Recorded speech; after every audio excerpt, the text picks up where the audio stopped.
जय हिंद साथियों, मैं सब इंस्पेक्टर विशाल वाजपेयी, उत्तर प्रदेश पुलिस एक बार फिर से आप सभी का स्वागत करता हूं हमारे यूट्यूब चैनल पे।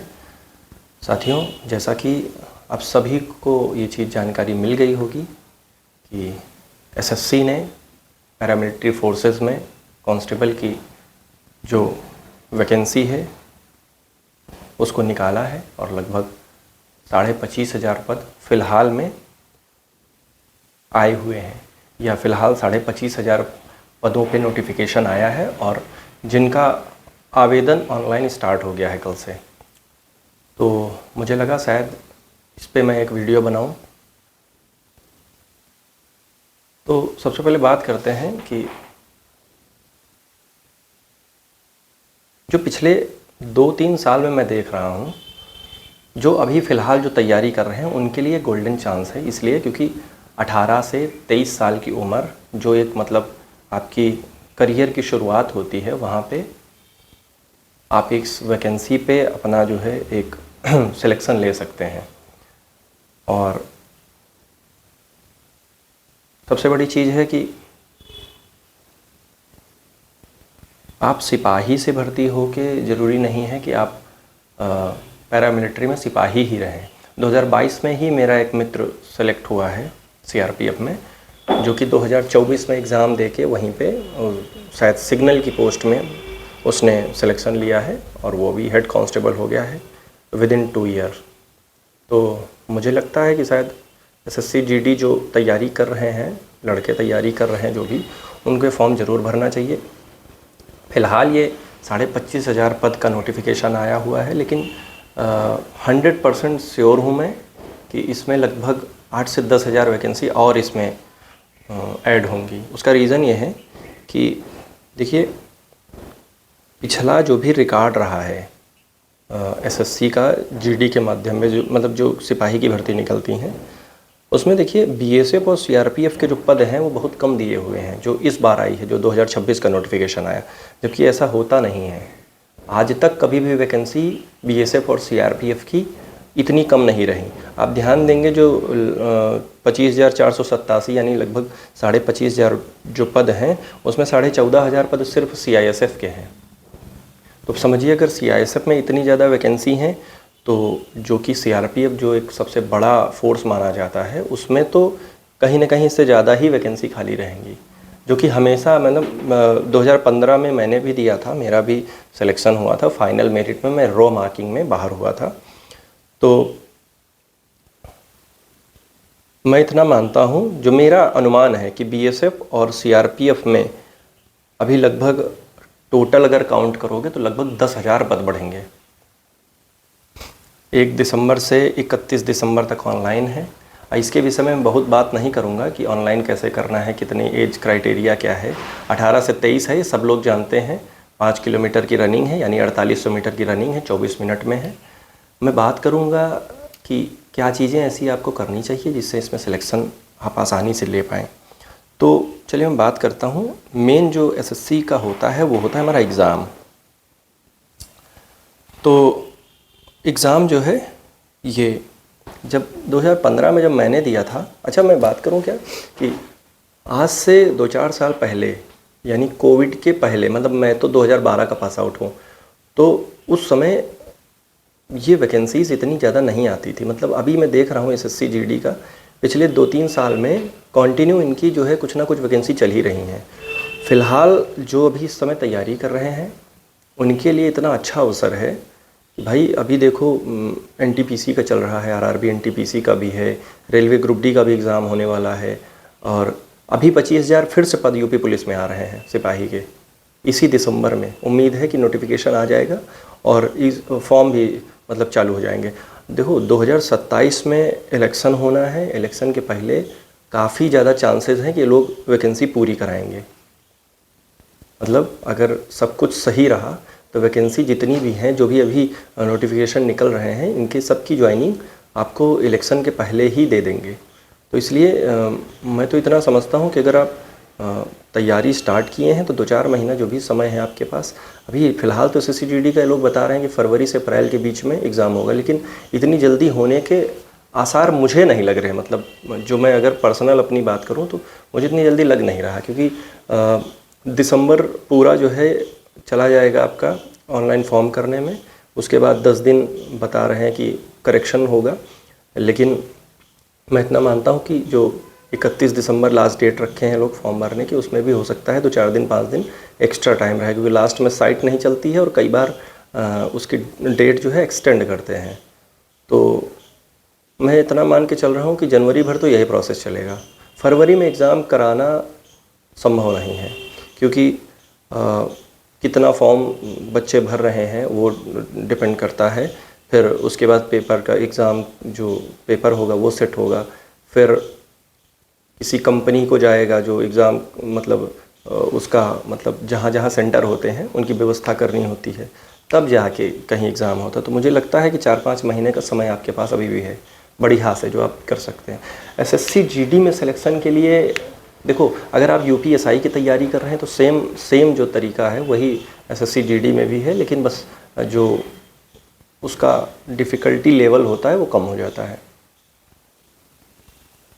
तो अगर एसएससी जीडी के सिलेक्शन की बात करूं तो एसएससी जीडी में वही सेम 3 सब्जेक्ट हम अगर मजबूत कर लें तो हमारा सिलेक्शन आसानी से हो जाएगा। मैथ में अरिथमेटिक, रीजनिंग में आर.के. झा, एस. चंद, बस 2 बुक। मैं तो मतलब जो मैंने तैयारी की है, मैं इतना जानता हूँ कि ये बेसिक किताबें हैं, ये पर्याप्त हैं। आप अरिथमेटिक अच्छे से पढ़ लीजिए, और रीजनिंग में कुछ चैप्टर हैं भाई जिनसे आता ही आता है क्वेश्चन, तो वो कुछ अगर अच्छे से कर लिए, हिंदी हमारी अगर अच्छी हो गई, तो बचा हमारे पास ये जीएस का जो पार्ट रहता है। अच्छा, इसमें एसएससी जीडी में क्या है कि प्रत्येक जो 4 सब्जेक्ट हैं उसमें से 20-20 क्वेश्चन आने हैं, और प्रत्येक क्वेश्चन 2 नंबर का, यानी कि 80 क्वेश्चन जो है हमें 60 मिनट में सॉल्व करने हैं, और 160 नंबर के क्वेश्चन आने हैं, और 0.25 उसकी जो माइनस मार्किंग है। तो मुझे लगता है कि अगर आप मान लो दिन में 4 घंटा जीएस को दे रहे हैं, और जीएस में कुछ मतलब पता नहीं रहता है कि कितना आएगा, कहाँ से आएगा, तो वहाँ पे तुक्का तब भी मारना है कि अगर नहीं आएगा तो आप तुक्का ही मारोगे या नहीं मारोगे। और 3 हमारे पास जो ऐसे सब्जेक्ट हैं जो सॉलिड हैं, यानी मैथ, रीजनिंग और हिंदी, ये सब्जेक्ट हमारे सॉलिड हैं। अगर हम इस पे बेहतर काम करें तो 20 में से मैं मानता हूँ मैथ में आप 18-19 क्वेश्चन, 20 क्वेश्चन भी कर सकते हैं। एसएससी जीडी का उतना अच्छा, मतलब उतना टफ लेवल नहीं आता है कि आप 20 में 20 ना कर सकें, और रीजनिंग भी आप पूरे में पूरे कर सकते हैं।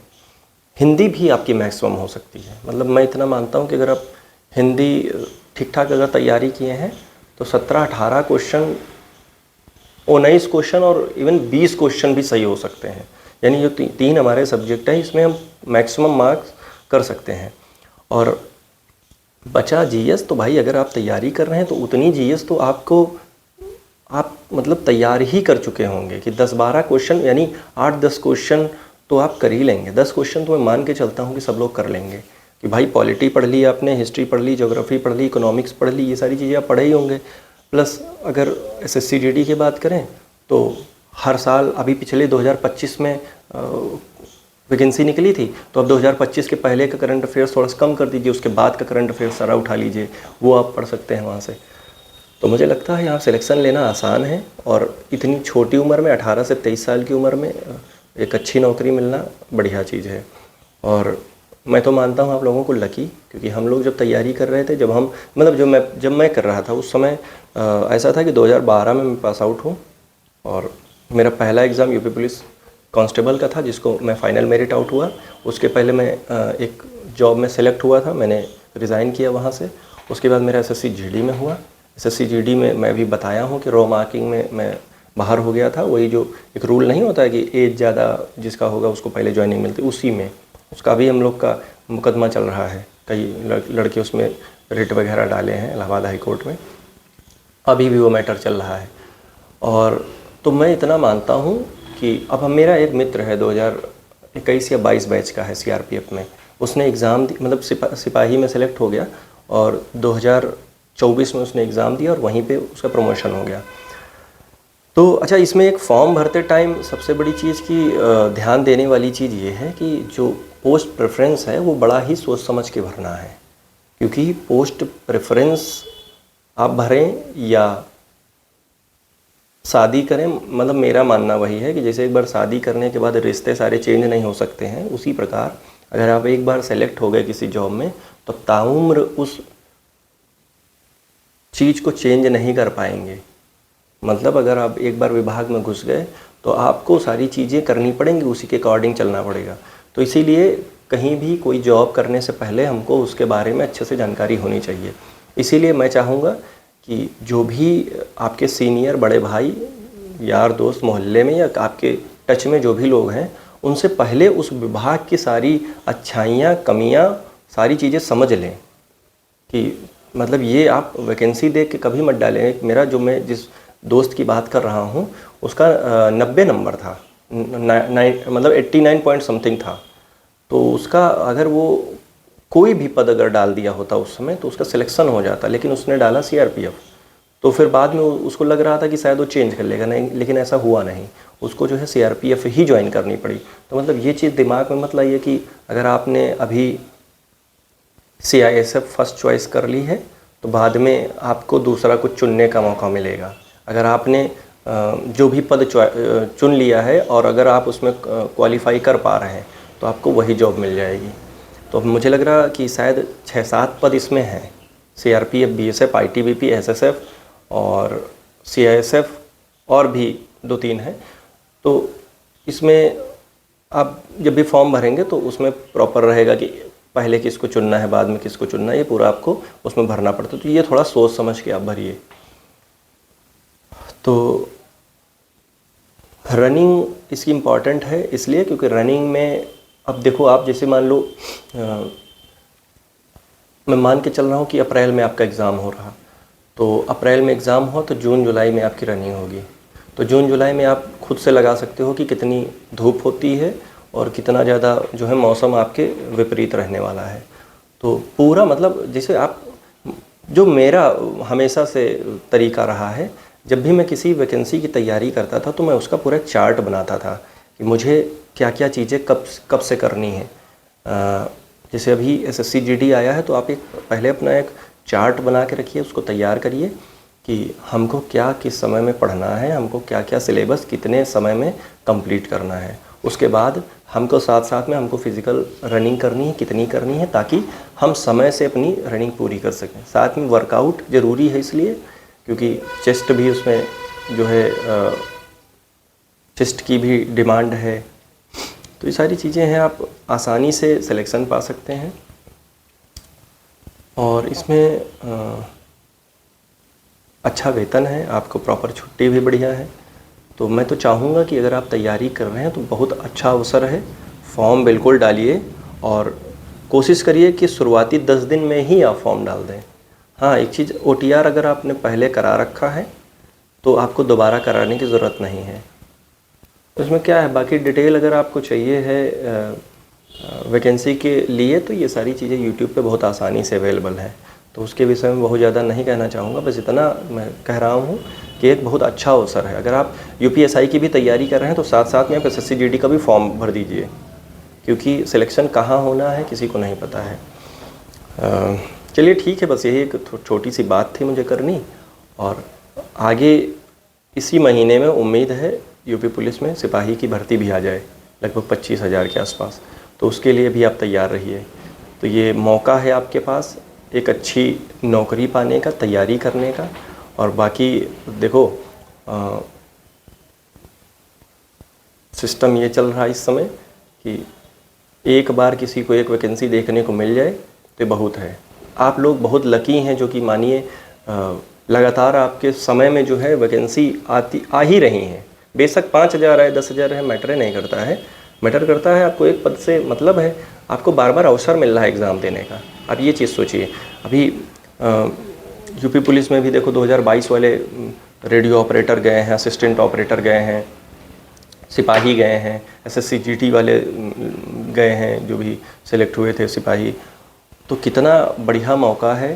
हाँ, और एनटीपीसी भी आ गया है, रेलवे ग्रुप डी का भी देखो एग्ज़ाम होने वाला। तो बढ़िया मौका है। ये समय अगर आप गंवा दिए तो समझिए कि बड़ा मुश्किल है फिर। तो ठीक है, यही बात करनी थी, और कुछ लगे मेरे बताने लायक तो आप मुझसे ज़रूर कहिएगा। जय हिंद।